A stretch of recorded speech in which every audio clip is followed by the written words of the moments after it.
Imagine you are running a marathon. You've trained for months, weathered the blisters and the grueling dawn runs, and now, finally, the finish line is in sight. You can see the tape, hear the crowd, and feel the weight of the medal waiting for your neck, but instead of sprinting, you stop. You simply stop. This is the finish line paradox. It is a strange, quiet glitch in the human operating system, where the closer we get to a meaningful breakthrough, a business launch, a creative masterpiece, or a personal transformation, the more we find ourselves hesitating, stalling, and suddenly feeling off. We are not lazy, and we do not lack willpower.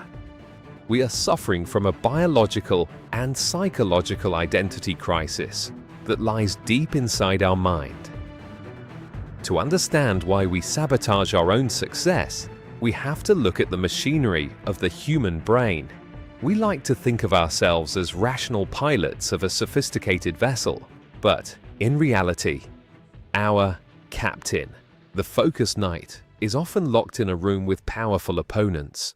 The focus knight represents your prefrontal cortex. He is valiant, disciplined, and responsible for your long-term goals and adulting. But the knight lives in a castle built upon the territory of the distraction dragon, or the limbic system. This is the part of our brain that hasn't changed much since the beginning of time. It is an ancient, twitchy network of neurons obsessed with instant gratification, snacks, and, most importantly, safety. Our brains aren't designed to be happy. They are designed to prioritize survival. Within the deep, almond-shaped structures of the amygdala, our ancestors developed a high-speed alarm system. When they heard a rustle in the grass, the amygdala didn't wait for the focus knight to write a report on whether it was a tiger or just the wind. It instantly flooded the body with a cocktail of adrenaline and cortisol, shifting blood flow away from the rational brain and toward the muscles for a quick escape. Run away! Today, that same alarm system is still active, but the rustle in the grass has changed. It is no longer a predator. It is the terrifying prospect of finishing a project. To the distraction dragon, a completed task represents a change in the environment, and in the wild, change is often lethal. No, it's finishing! Every What's time wrong? we attempt to focus, Change it is an detected! epic battle between the disciplined knight and the impulsive dragon, who is armed with the secret weapon of dopamine. We start projects with a burst of excitement. All right, new project kickoff. I'm ready to help.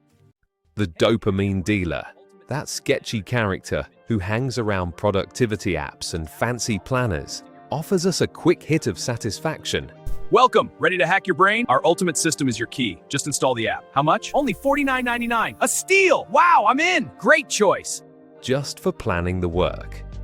We feel the rush of the new, but as the project nears completion, the dopamine wears off. Suddenly, the work becomes haunted by task zombies. These are the undead, unfinished tasks that refuse to die, lingering in our mental RAM and draining our cognitive resources. They create a persistent tension, a background hum of anxiety that tells us it's easier to start something new than to kill the zombies by actually finishing. We are caught in a cycle of productivity porn, where we watch cooking shows instead of cooking, getting the entertainment value without having to wash a single dish. As the project reaches its final 10%, a new character emerges from the shadows, the Success Allergy Snake. The snake is not a monster of chaos like the dragon. The snake is a creature of the conditioned self.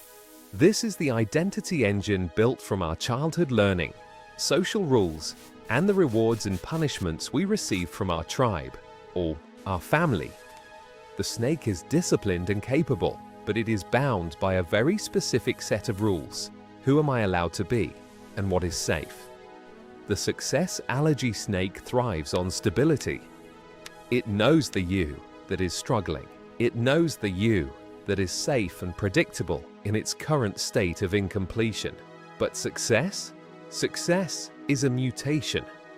Finishing that book or launching that company would force you to become someone the snake doesn't recognize. Visualize the Success Allergy Snake coiled around your chest, its scales shimmering with the cold light of past failures. As you reach for the publish button, the snake tightens its grip. Are you sure? Who will you be after this? It hisses, its tongue flickering against your subconscious. If you finish this, people will expect more. They will see you, the real you. And what if you can't sustain it? The snake isn't trying to hurt you. It's trying to keep you within the cocoon of your comfort zone. It fears the foggy abyss of unpredictability more than it fears the stagnation of failure. What's that out there? Stay back, it's dangerous. When the snake senses this identity threat, it triggers a limbic crisis. This is a false emergency. The amygdala perceives the new version of you as a predator trying to kill the old version of you. Your nervous system reacts with a physical cascade. Your chest tightens, your mouth goes dry, and your thoughts begin to race in irrational circles. Your brain is literally sabotaging its own performance to preserve its current state. No, it's reversing! For your own good. Stop it! I need that update! Your neurons, firing in frantic, uncoordinated bursts, are trying to pull you back into the safety of the known. We misinterpret this physical discomfort as a sign that something is wrong with the project, when in reality, something is simply right with our progress. The twist is this: we do not sabotage ourselves because we are afraid of failing. We sabotage ourselves because we are afraid of destroying our current, limited identity. To the conditioned mind, the completion of a major goal is the literal death of the identity that sought that goal. It believes that finishing is not a victory. It is an execution of the self we have spent years carefully maintaining. If the Success Allergy Snake is the guardian of our past, we need a new guide for our future. Enter the Identity Wolf. The Identity Wolf does not rely on the explosive, short-lived sprints that we do to make ourselves feel busy rather than productive.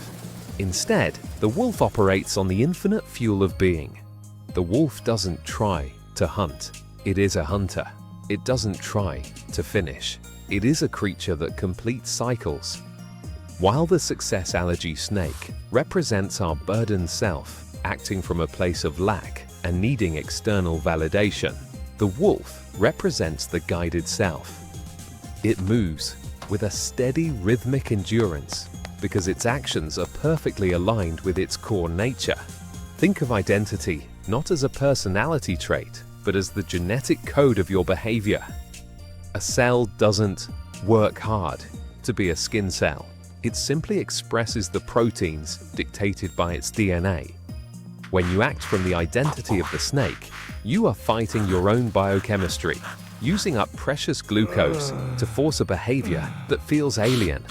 But when you adopt the identity of the wolf, the friction disappears.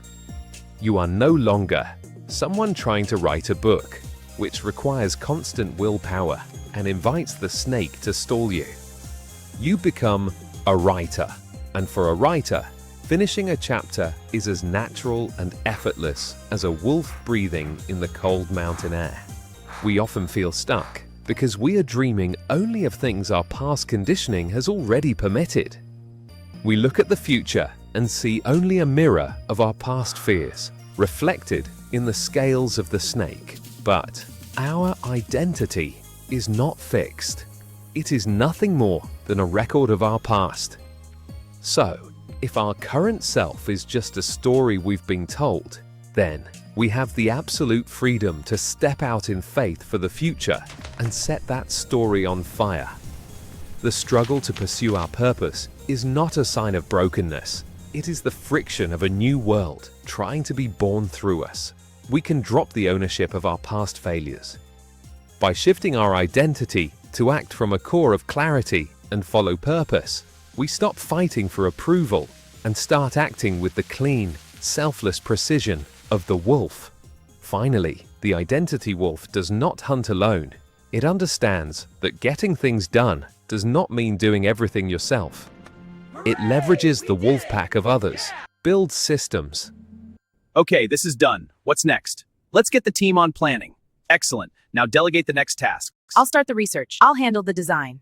Sets out on a journey of faith without necessarily knowing the final destination. Find your wolf pack. So, when you find yourself at the finish line, feeling the tightening grip of the success allergy snake, do not fight it with more willpower. Instead, ask a different question. What would someone like me do next? Don't answer with drama or emotion. Answer with the systematic, steady stride of a predator who knows exactly where it's going. The snake will eventually loosen its grip, and the identity wolf will lead the way. Keep going, step by step. Not because you want success, but because that's how the way will open up before you.